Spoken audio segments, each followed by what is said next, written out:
Hey guys, Morgan's Maintenance with another tool talk. Today is Klein Super Screwdriver Part 2. If you haven't seen Part 1, you might want to watch that prior to this because I'm not going to go in great detail and go over everything again. That video's there, but I know a lot of you have liked this idea.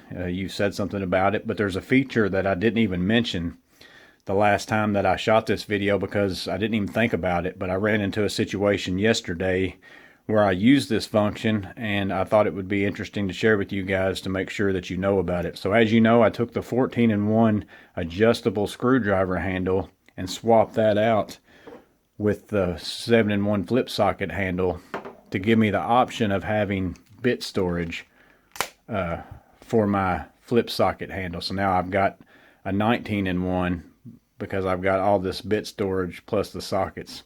But what should have been intuitive for me to think about is that I took the handle of a 14-in-1 adjustable screwdriver, and I ran into a situation yesterday where this screwdriver wouldn't fit into the space that I needed to get it into. I needed to be about an inch shorter.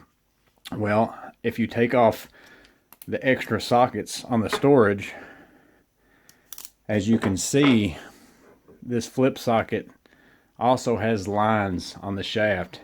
And if I look at the original 14-in-1 adjustable screwdriver, it has those same indentions, those same lines. So now if I need to make this screwdriver shorter to fit into the space, I can make this nut driver smaller. And I have three different indentions, three different sizes that I can go to. And that's a 9-inch or a 10-inch, a 9-inch, and an 8-inch. So not only was this functional as far as giving you bits, giving you sockets, giving you storage for those things, but it's also an adjustable length to get you out of some tight spots. Now, I mean, if I've got my bag with me, I've got a stubby, and then I've got other things to fit into tight spots. But again, thinking about this as an everyday carry, if I put this in my back pocket, the fact that I've got storage and also adjustable length, I think that that's great. Now maybe again you don't have this 14-in-1 adjustable and you don't want to spend the money to get that for bit storage, or maybe if you bought this Klein flip socket primarily just for the sockets, because I mean that's why we really bought it for. It's handy that it takes this bit, but we wanted these sockets and these sizes. Maybe you've got one of these laying around.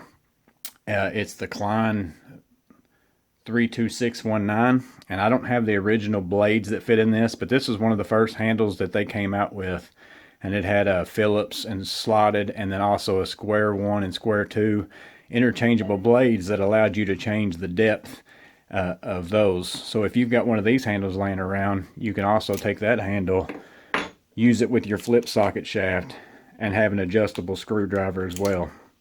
And this handle actually will allow you to set in whatever place you want to. You don't have to be on those indentions. So that's an option maybe for you guys if you've got one of these laying around. I know I bought several of these handles at the very beginning because I actually made kind of what was the 14-in-1 adjustable without the bit storage out of one of these, and I've been using it for a long time. So just an idea, just an extra thought on the 14-in-1 with the flip socket handle. You not only get all the sizes, but you get the adjustable length as well. Wanted to share that with you guys. Again, I should have thought of it. I mean, we took a 14-in-1 adjustable handle, but it didn't cross my mind until I ran into a situation where I needed it. Wanted to get that out there to you guys because I know several of you have decided to do this, and maybe you've already noticed that and knew it from the get-go, but for whatever reason, it didn't cross my mind until I needed it. Hope this is beneficial, and I hope that all is well with each and every one of you, and I'll see you guys on the next video.